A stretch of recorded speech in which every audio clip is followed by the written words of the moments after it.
So, welcome to this GMAT Club forum on where did they get in.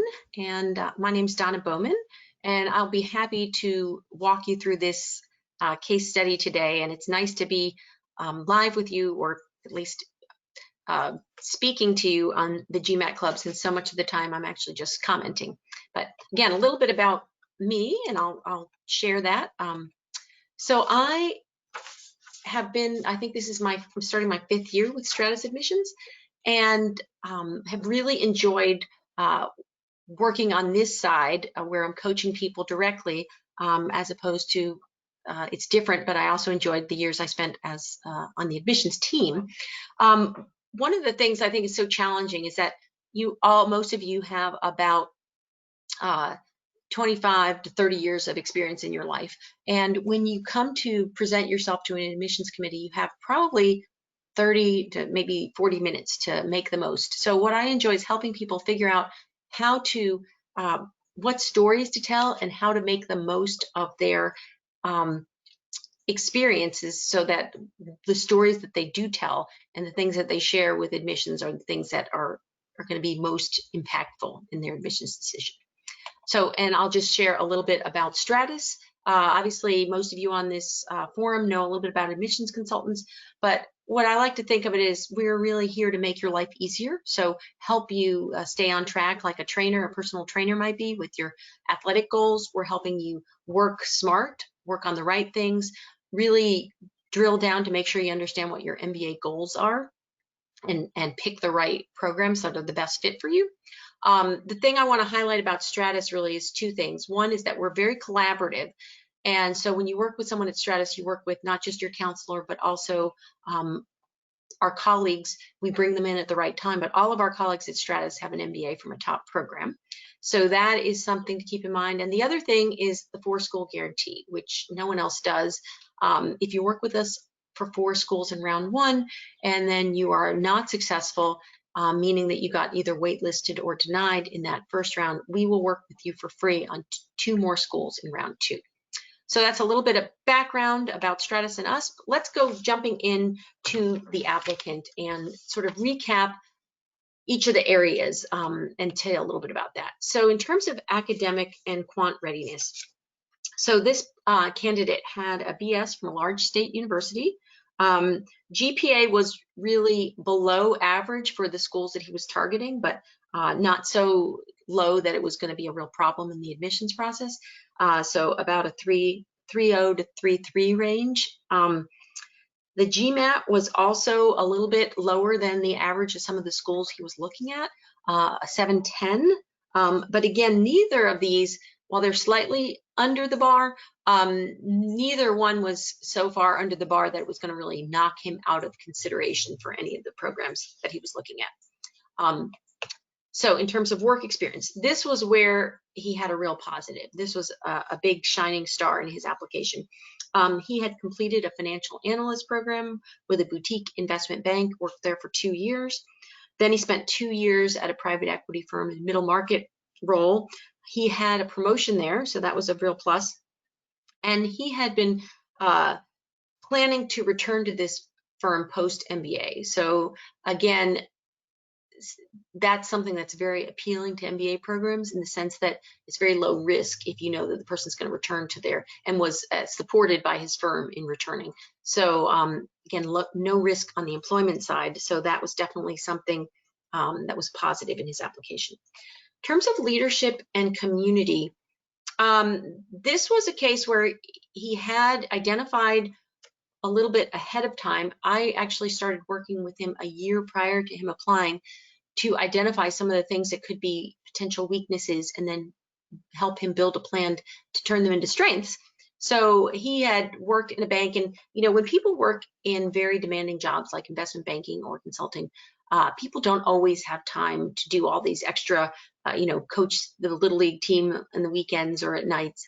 But you can certainly take on a work project that's outside of your scope to gain additional leadership, or do something to show, again, how you're getting involved beyond just your normal role. But he identified there was a nonprofit that he had been involved in, and he took that year prior to applying and took a more advanced leadership role on the board of directors, and actually had some real successes in terms of working with that organization. And so he did have some pretty strong leadership at the time that he applied. And then the fourth area to talk about is recommenders. And he was promoted again at work, and so his direct supervisor who had promoted him, so was obviously a big champion of his. That was great to have as one of his recommenders. But again, because the private equity firm was a rather flat environment, we felt like maybe having someone who could see his leadership outside of work to set him apart would be a good choice for a second recommender. So that second recommender was actually someone from the nonprofit where he was on the board of directors, and again, could speak to his involvement and show a different side of him. So again, those are some of the things about his status going in. I'm going to advance all these slides here so that you can talk about them all together. But again, in terms of his post-MBA goals, it was very clear really that he was going to return to the private equity firm, and that his long-term goal was really to be a managing partner. The piece that is really important is then we spent time, okay, what do you need? And so in that middle box, what do you need to gain so that you can be successful? Obviously, he had a lot of the technical exposure. That's not to say that he didn't want to continue to learn more and broaden a little bit in finance, but he did want to get some marketing strategy and operations, have some experiential learning around case studies to broaden his experience, wanted to gain leadership so that he would be more successful in that advanced role that he was going to go back into. And then also he really had a lot of US-based experience in both his investment banking and his middle market private equity work. So he had identified that he wanted to get involved in some of the global experiences, experiential learning, and just work with some global companies in his MBA. What he brought coming into the MBA and the things that he really promoted in his applications and his essays was that, again, he had some great trajectory at work. He had classic, investment banking analyst, financial analyst experience to build upon, went to middle market private equity, was actually promoted and was in a role where some of his peers were actually MBAs already. So that was definitely a plus. He had worked to enhance his leadership by taking on some additional roles. So all of these things, he really, gave very specific examples of his impact in the organizations, in his essays, in his resume, and in the application. And then again, broadened and showed how he was also impactful in his community as part of his MBA. So again, that gives a little bit of a recap of what his profile was going into the MBA. And now let's talk about what happened. And this is a case where, first of all, it shows that you want to apply to more than one school because, all of these schools, I think Kellogg, Ross, and Booth are, you could argue in terms of which one's more selective in which round or which year, but they're all pretty tough schools to get into. And you can see that his GMAT and his GPA, for all of them, he was lower than the average. So I would say that it's a big success that he got interviews at all of these schools. Kellogg, the interview is part of the process, so it's hard to read too much into that. But getting an interview at Ross and getting invited to interview at Booth says that all of the things that he did to build into this application made for a solid application. And sometimes it's the case where ultimately he was accepted at Kellogg, he was waitlisted at Ross and Booth. Kellogg turned out to be his top choice. So when he was accepted at Kellogg, he did not continue on the process. But it's certainly possible that he would have gotten in to these schools off the wait list for Ross and Booth if he had wanted to do that. But again, it shows that you do want to have a mix of schools. So it's never a good idea, even if Kellogg's your top choice, to just apply to one school. I think it's good to have a variety of schools. And again, being that he was lower than the average on all the work experience, the years, the GPA, and the GMAT, I would say that he really had a great result overall. And we were very pleased, and he was very pleased with the outcome. In terms of reflecting, so what did he do well? As I said, he did a lot of things well. Among them, he started early. So he really worked with me a year prior, again, to identify what some of those weaknesses might be and work on having a plan to improve them. I think he did a good job of, identifying what he was looking for in an MBA and then really selecting schools that were going to be help him reach those goals. So, around Kellogg, they have a global lab, G Lab, and he was excited about getting to work on a consulting project with a global company, and that would be a way to build more international experience. With Ross, he was very excited about the map and the experiential learning that he could get through that. And in his application, he, even talked about maybe building on his manufacturing experience and maybe working on a manufacturing company for his map project, but again, being more involved in strategy. He also understood what he could bring that would add value. So obviously having some private equity experience going into the MBA, he was very smart about knowing how he could help his classmates.